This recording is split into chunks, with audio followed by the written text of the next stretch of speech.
প্রিয় ছাত্রছাত্রীরা, সোমনাথদার কোচিং সেন্টারে তোমাদের সবাইকে স্বাগত। আজকের ভিডিও থাকছে ক্লাস 12 থার্ড সেমিস্টার বাংলা আন্তর্জাতিক কবিতা তার সঙ্গে। এখান থেকে 30+ এমসিকিউ প্রশ্ন এবং উত্তর নিয়ে আমি আলোচনা করে দিচ্ছি। তোমরা প্রত্যেকটি প্রশ্ন কিন্তু খাতায় পরপর লিখে নাও, তোমাদের পরীক্ষায় এখান থেকে প্রশ্ন কমন পেয়ে যাবে। এর আগে আমি তোমাদের দেখো গল্প আদরিণী, কবিতা দিগ্বিজয়ের রূপকথা, প্রবন্ধ বাংলা ভাষা, ভারতীয় গল্প পোটরাজ এর এমসিকিউ এর প্রশ্ন উত্তর নিয়ে আলোচনা করে দিয়েছি। তোমরা প্লেলিস্টে বা ডেসক্রিপশন বক্সে চলে আসো, আমি একটি প্লেলিস্ট করে দিয়েছি। সেই প্লেলিস্টে গেলে তোমরা পরপর কিন্তু ভিডিওগুলো পেয়ে যাবে এবং বাকি যেগুলো বাকি রয়েছে এই সপ্তাহের মধ্যে আমি পুরো কমপ্লিট করে দেবো বাংলা বই। তোমরা সমস্ত প্রশ্ন উত্তর খাতায় লিখে নিয়ে পড়তে থাকো। আর যে সমস্ত ছাত্রছাত্রীরা সোমনাথদার কোচিং সেন্টার থেকে পেড পিডিএফ নোট নিতে চাও, আর্টস গ্রুপের প্রতিটা সাবজেক্টের জন্য মাত্র 75 অনলাইন পেমেন্ট করে তোমরা পেড পিডিএফ নিতে পারো। আর তোমরা না নিলেও কোনো সমস্যা নেই, এই চ্যানেলে তোমরা এই বাংলার বা বাকি সাবজেক্টগুলো পরপর কিন্তু তোমরা ভিডিও পেয়ে যাবে। তোমরা এখান থেকে প্রশ্ন উত্তর লিখেও কিন্তু পড়লে কিন্তু তোমরা অবশ্যই সব কিছুই কমন পেয়ে যাবে। তো চলো আমরা ভিডিওটি শুরু করি। তাহলে আন্তর্জাতিক কবিতা তার সঙ্গে, দেখো প্রতিটি প্রশ্নের মান। 1 নম্বরের প্রশ্ন দেখে নাও, তার সঙ্গে কবিতার কবি হলেন। উত্তর কি? শক্তি চট্টোপাধ্যায়। 2 নম্বরের প্রশ্ন, শক্তি চট্টোপাধ্যায়ের প্রথম কাব্যগ্রন্থের নাম। লিখবে হে প্রেম, হে নৈশব্দ। 3, যে কাব্যগ্রন্থের জন্য শক্তি চট্টোপাধ্যায় সাহিত্য একাডেমি পুরস্কার পেয়েছিলেন। উত্তর কি? যেতে পারি কিন্তু কেন যাব। 4, শক্তি চট্টোপাধ্যায় তার সঙ্গে কবিতাটি যার কবিতার অনুবাদ সেটা হচ্ছে পাবলো নেরুদা।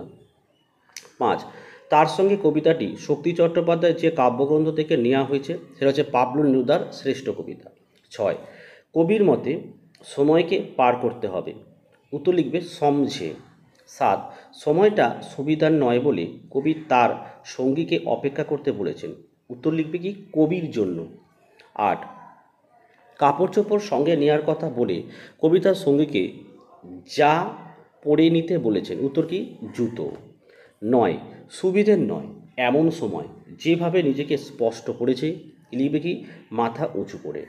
10, আগুন জ্বালানোর জন্য যা লাগবে। উত্তর লিখবে একে অপরকে লাগবে।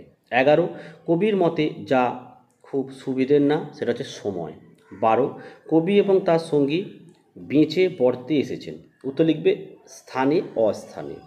13 নম্বরের প্রশ্ন, পাথরে ফাটলে যা আটকায়নি। লিখবে বাসা বানানো। 14, কবির মতে একে অপরকে প্রয়োজন যে ফুলের জন্য নয় সেটা হচ্ছে কার্নেশন। 15, কবির মতে একে অপরের প্রয়োজন নেই। লিখবে মধু তালাশের জন্য। 16, কবির মতে তাদের হাতগুলো লাগবে। লিখবে আগুন জ্বালানোর জন্য। 17, যখন সময় সুবিধার না তখন কি করতে হবে। লিখবে সমঝে পার হতে হবে। 18, সময়টা খুব সুবিধের না কবি যা বোঝাতে চেয়েছেন। লিখবে সময়টা সংকটপূর্ণ। 19, আমার আবার সেরকম এক জুড়ি। এখানে জুড়ি বলতে বোঝানো হয়েছে লিখবে জীবনসঙ্গী। 20, পাথরে ফাটলেও যাদের বাসা বানাতে আটকায়নি। এর অর্থ কঠিন পরিস্থিতিতেও টিকে থাকার ক্ষমতা। 21, রোষো শব্দের অর্থ। লিখবে অপেক্ষা করা। 22, কবি শাবল ঝুড়ি ও কাপড় চোপড় নিতে বলেছেন। উত্তর লিখবে লড়াইয়ের প্রস্তুতির জন্য। 23, আমাদের একে অপরকে লাগবে। উত্তর লিখবে নতুন ভবিষ্যৎ করার জন্য। 24, ধুয়ে মুছে আগুন বানানোর জন্যে। এখানে আগুন যার প্রতীক। লিখবে কি? নতুন শুরুর প্রতীক। 25, কবি প্রতিকূল সময়কে মোকাবিলা করতে বলেছেন। লিখবে একসঙ্গে থেকে। 26, কবিতাটিতে যে ধরনের আবেগ প্রকাশিত হয়েছে। লিখবে সংকট ও আশাবাদ। 27, 4 হাত 4 চোখ বলতে বোঝানো হয়েছে। লিখবে সহযোগিতা ও ঐক্য। 28, দেখো জুজ বই শব্দটি যে অর্থ বোঝায়। লিখবে সংগ্রামের প্রতিজ্ঞা। 29, কাঁখে ঝুড়ি নাও শাবল নাও প্রতীকী অর্থ। লিখবে সংগ্রাম ও নির্মাণ। 30, ধুয়ে মুছে আগুন বানানোর জন্যে। এখানে আগুন হলো লিখবে নব সূচনার প্রতীক। 31, কবি হাত ধরতে বলেছেন। উত্তর লিখবে একসঙ্গে এগিয়ে যাওয়ার সংকল্পে। 32, আমার আবার সেরকম এক জুড়ি। এখানে জুড়ি বলতে বোঝানো হয়েছে একসঙ্গে থাকা দুজন মানুষ। 33, কবিতাটির মূল বার্তাটি হলো, লিখবে সংকট মোকাবিলার জন্য ঐক্য প্রয়োজন। তো দেখো, এই ছিল আজকের ভিডিও ভালো লাগলে একটি লাইক করো এবং চ্যানেলে নতুন হলে চ্যানেলটিকে সাবস্ক্রাইব করো, পাশে থাকা বেল আইকন প্রেস করে অল নোটিফিকেশনটাকে অন করো, যাতে আমি যখনই কোনো ভিডিও আপলোড করি সবার প্রথম যেন তোমাদের কাছে পৌঁছে যায়। তো আজকের ভিডিওটি আমি এখানেই শেষ করলাম। তোমরা প্রত্যেকে ভালো থেকো এবং সুস্থ থেকো।